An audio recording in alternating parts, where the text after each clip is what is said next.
ना लोग कि वो फलाना मनुष्य ऐसा है। मनुष्य मतलब मनु महाराज की जो संतान है उसी को मनुष्य कहा जाता है।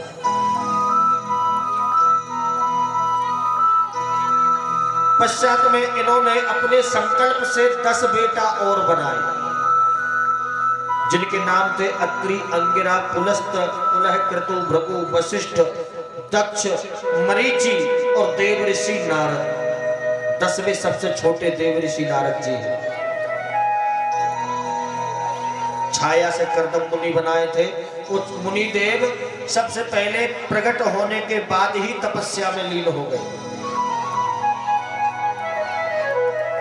इधर मनु और शतरूपा से 5 बेटा बेटी हुए। 3 बेटियां हुई, आकुति, देवहूति और प्रसूति। 2 बेटा हुए जिनके नाम प्रियव्रत और उत्तानपाद। इन 3 बेटियों में से जो मंझली बेटी है देवहूति, उनका विवाह कर्दम मुनि के साथ हुआ, जो ब्रह्मा जी की छाया से प्रकट हुए थे।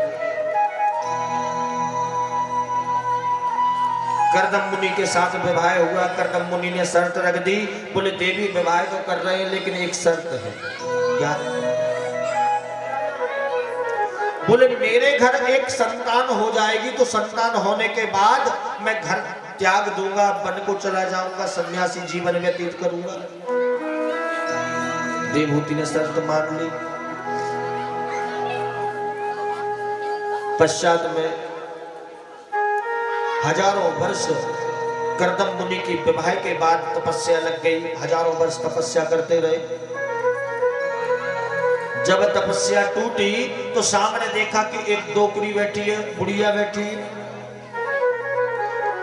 पूछ लिया देवी कौन हो? कहती है महाराज याद करो हमारी तुम्हारी शादी भई थी कुछ दिन पहले, हजारों साल हो गए।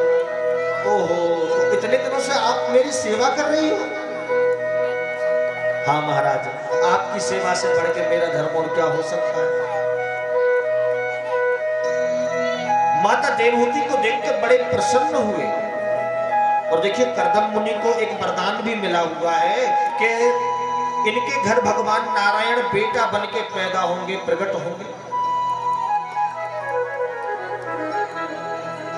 इन्होंने तुरंत अपने संकल्प से एक विमान की रचना की जिसका नाम था कामक। ये सबसे पहला विमान बनाया गया था।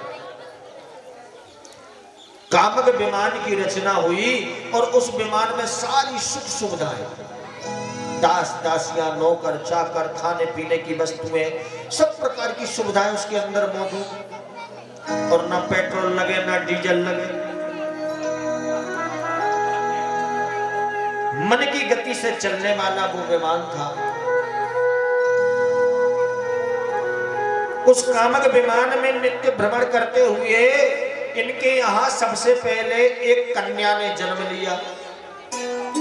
कन्या ने जन्म लिया तो कर्दम मुनि कहते हैं देवी अब मैं जाऊं वन को। हमारी शर्त थी कि एक संतान होने के बाद चला जाऊंगा। बोले महाराज ये तो पराये घर की है, मैं तो अकेली ही रही, हमारे घर एक बेटा हो जावे।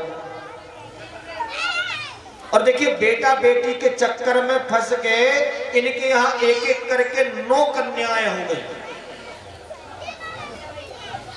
एक एक करके 9 कन्याएं हो गई, बेटा नहीं हुआ। पश्चात में 10वां जब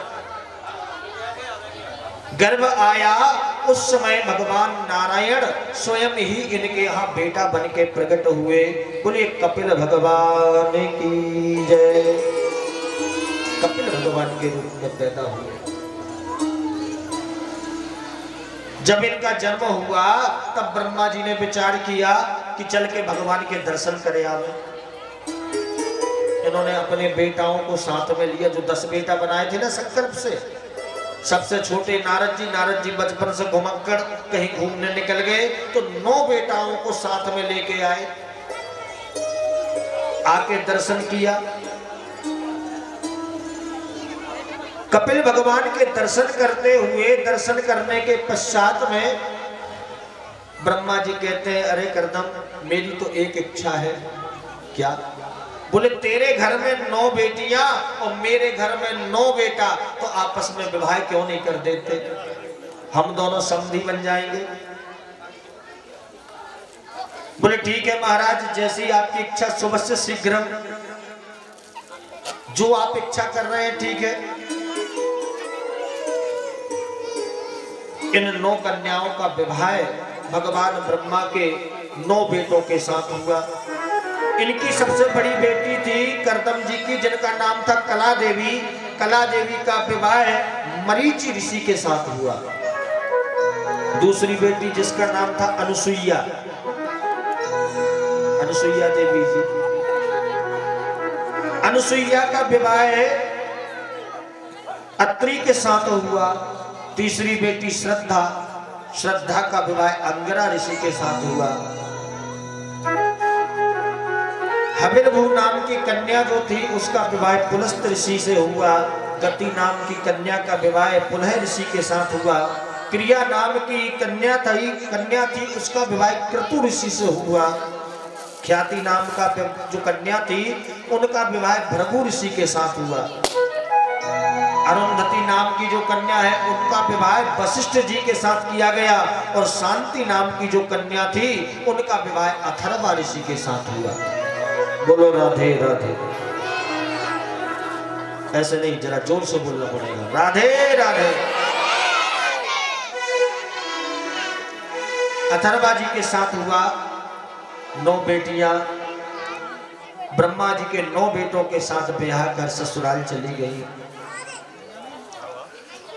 इधर इनके पतिदेव भी लो जी हमारा।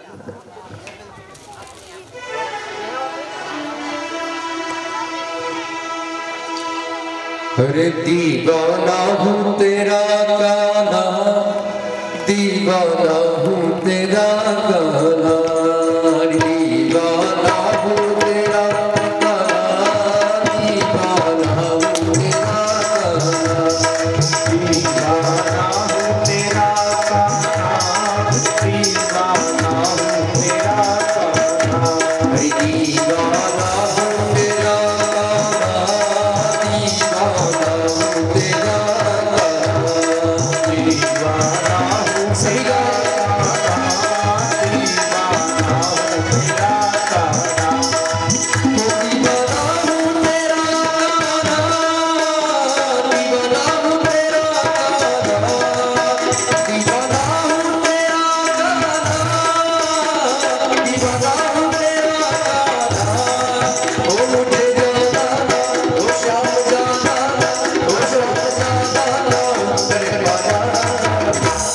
दीवाना हूँ तेरा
ऐसे नहीं दोनों हाथ से ताली से बाकी अरे दीवाना